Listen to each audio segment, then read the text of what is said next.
My wife cheated with multiple men while I was depressed, claimed she couldn't handle it, so I ensured she got nothing in the divorce. I, 37M, have been married to my wife, 36F, for 9 years now, but we've known each other since high school, so needless to say, she's one of the people on the planet who knows the most about me, and I can also say that I know a whole lot about her, having grown into adulthood together.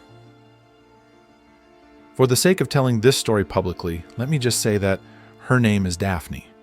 It breaks my heart to even need to have to ask for advice on this matter, but I honestly don't know what to do, and my mental state isn't helping at all.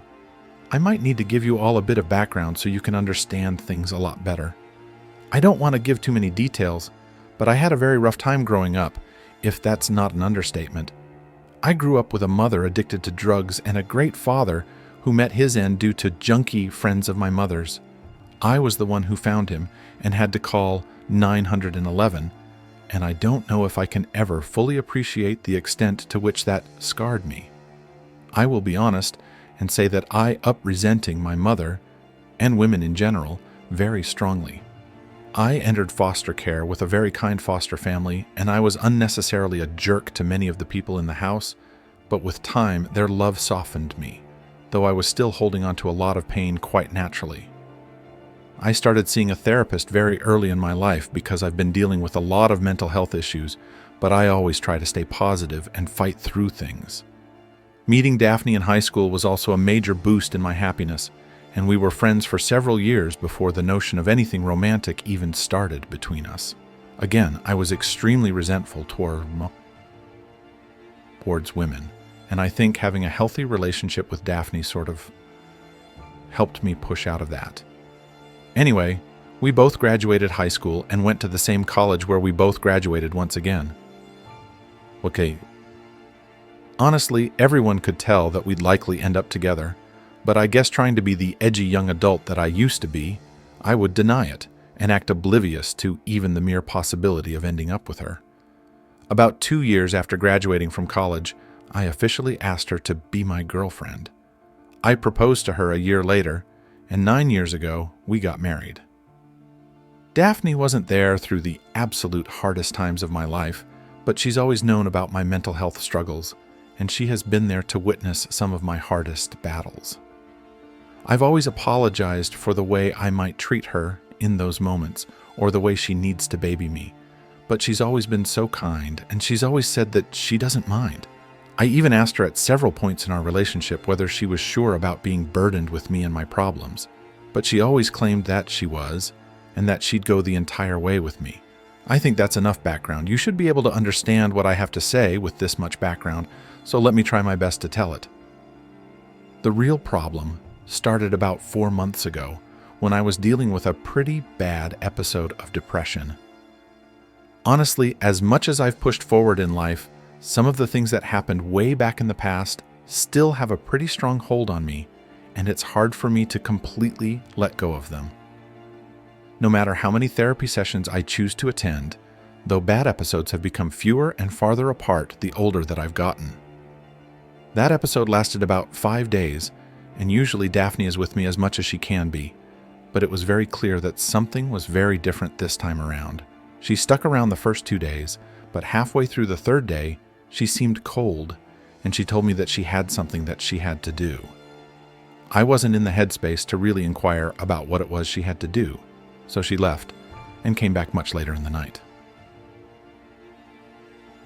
I'm not too sure what the time was though, and the same thing happened in the next 2 days. It was the final day that I noticed that she came back around 1 a.m. I didn't have much to say about it though, again, but because of how I was feeling. It was only when I was fully out of the whole thing that I started to think about it with a clear head. I've known her for about 2 decades, and that was very unusual behavior, so it stayed on my mind for quite some time. To be honest, cheating wasn't part of what jumped into my head because you think that you know people, right? I considered bringing it up, but for some reason I decided to let the whole thing go, which was likely a dumb move. Now, it wasn't until about 2 months later, when I had a really bad day, that I realized that something seemed to be up. Just like the other time, she basically disappeared halfway through the day, and I knew that something was really wrong at this point. It made the day much worse because it seemed like Daphne was avoiding me, which was very unusual behavior from her. Fortunately, this was just a bad day and not a proper episode of depression, so I bounced back by the end of the day, though she wasn't back by that point. As soon as she stepped back into the house, I paused the game that I was playing, and I asked her where she had been. Not in an accusatory tone as far as I know, but she responded to me in a defensive manner, asking why I was coming at her like that. It came out of nowhere, and I was really shocked because I was pretty sure that I hadn't spoken unkindly in any fashion. She seemed ready to explode at me, so I took a breath and asked her again as calmly as I could, and she just stared at me angry for like a full 10 seconds before she eventually said she had a date with her girls that she completely forgot about. Honestly, that answer sounded suspect to me, so I brought up the previous time that I had been depressed and the way that she had also gone out during those days, but she claimed that she had no idea what I was talking about. To be fair, it had been over 2 months at that point, so I didn't want to call her a liar. In my head, though, a pattern was starting to be established. Even after things started to seem fine between the two of us, it was still on my mind because I knew there was something being hidden. I just couldn't figure out what it was. It was when Daphne vanished on a third occasion. I wasn't even having a bad day, I was just really busy, but I knew something had to be up. It was so evident to me at that point. When she got back home that day, I didn't attempt to start any conversation about where she had been.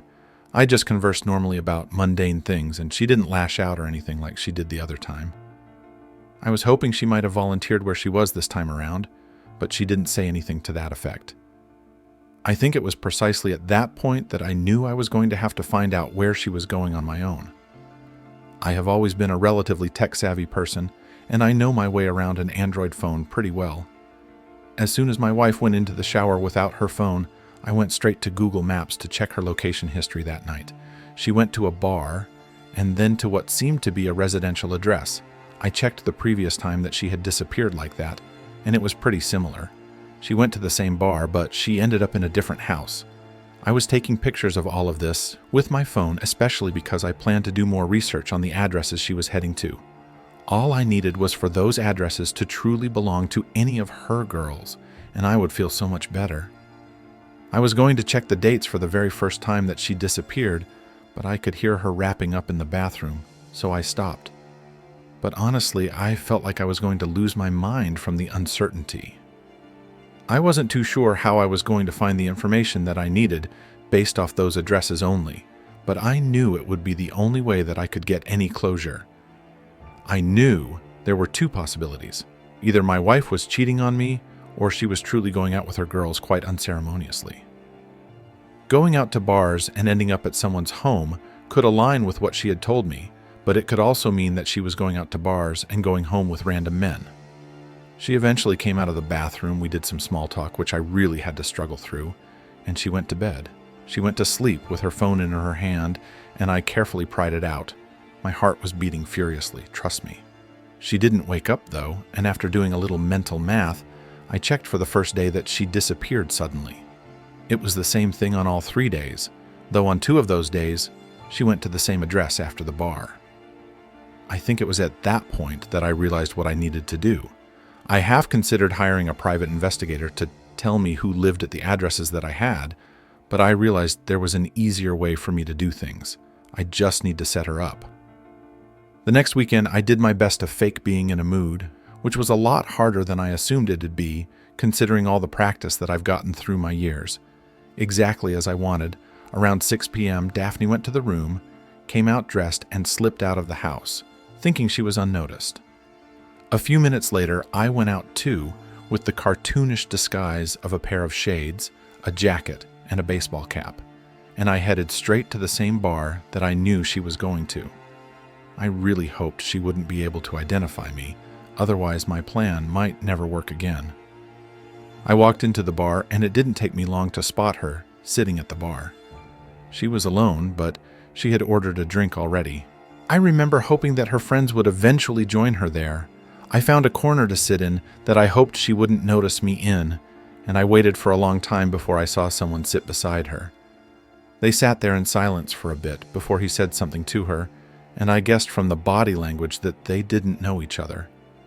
If I had come in about 10 minutes later, though, I'd likely have reached a different conclusion with the way they were laughing and the way she kept touching him. I really felt that I had seen enough at that point, but I used my self-control to wait and see how things were going to play out.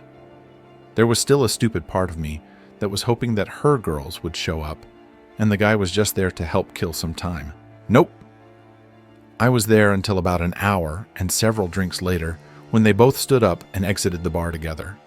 I followed them as they went on foot about 3 blocks away. Then they went up into an apartment building, and that was it. I felt like I was going to lose my mind, and as someone who already acknowledges that they have a fragile psyche, this certainly didn't help. I felt like I was going to lose my mind from across the street from the apartment building. I decided to wait, though. I was going to wait until she came out. I would take a picture and I would head back home. That was my plan. It was my plan until I actually saw her come out with the guy. I took several pictures as they stood under the well-lit entrance to the building, but when they had a parting kiss right there, I had taken my last photo.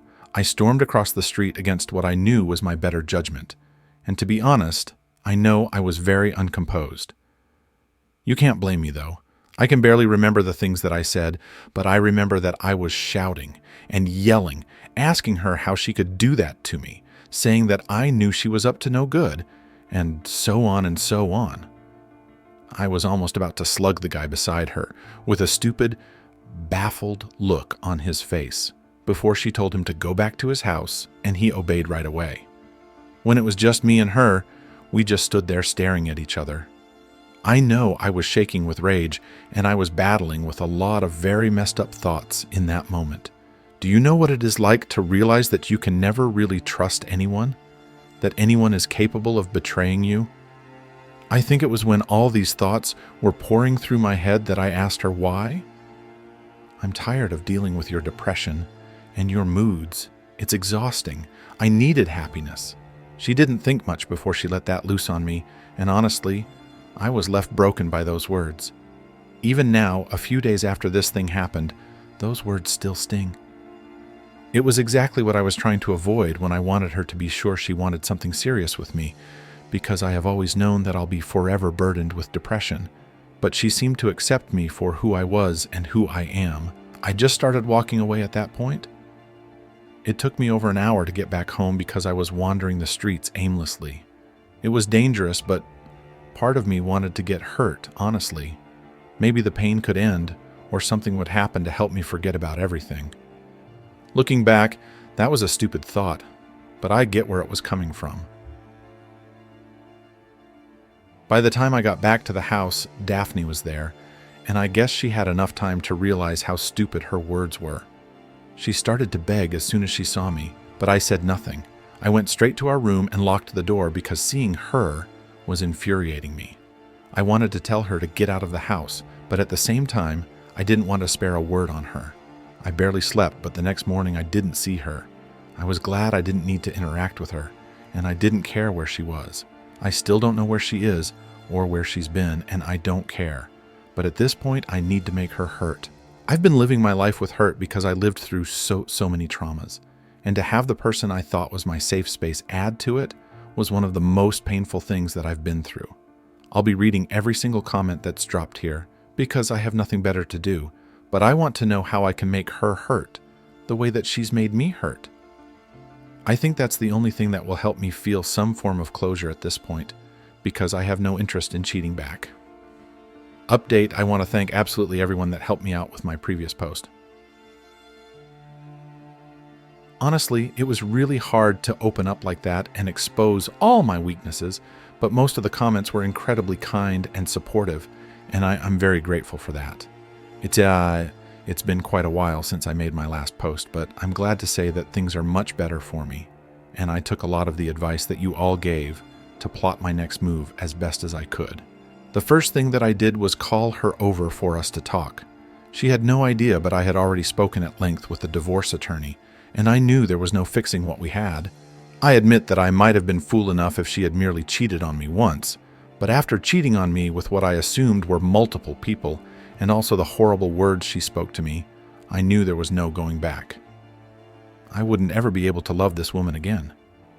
As soon as she got to my house, I asked her to sit down, and she did.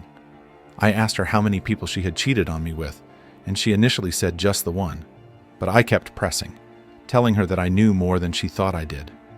She insisted over and over that it was just one person until I bluffed and told her I had hired a private investigator. I mentioned one address and then another, and that's when she finally decided to let loose that she had slept with 3 people. I don't know if that was the absolute truth, but it was all I needed to hear. I handed her the divorce papers at that point, and I told her that I couldn't do life with her anymore. She started begging and pleading, which wasn't unexpected, but I think she realized that it was pointless, and she basically gave up after a bit. She walked out with the papers, and I drank the rest of the day. Eventually, we got to the whole divorce proceeding stage, and I was glad that I had a bit of evidence pointing to the fact that she was unfaithful, which helped swing things in my favor. Unsurprisingly, my mental health got dragged into the whole matter, with a lot of talk about how it made it hard to live with me. Honestly, things got really dirty at that point, and it was horrible hearing my struggles weaponized like that. Of course, I think most divorces are messy like that, as far as movies have shown me. I don't want to bore you with how this side of things went, but it dragged on for a pretty long time. In the end, her lawyer was able to make it seem like her dealing with me and my mental health had been a major struggle for her, which I can admit, it definitely isn't easy, but it wasn't permitted as justification for her infidelity. For the most part, things pushed in my favor. I managed to escape any alimony payments, and I relinquished our apartment because there were going to be too many bad memories for me there. I managed to get the car, though, which was certainly going to be more useful for me than the house would be. After the divorce, weeks later, once I had settled into my new place, I made sure to tell every single person who knew both of us that Daphne and I were splitting up. I went into detail, not telling a single lie, but exposing her for cheating on me because of my depressive episodes. I sent the same text to friends, family, co-workers I was familiar with, and even our former landlady. I needed to make sure that everyone knew that she was scumbag, so that if they wanted to get involved with her in the future, they'd know what they were up against. She called me out an hour after and cursed me out for like 10 minutes straight, but I just let her get it all out before hanging up the phone on her.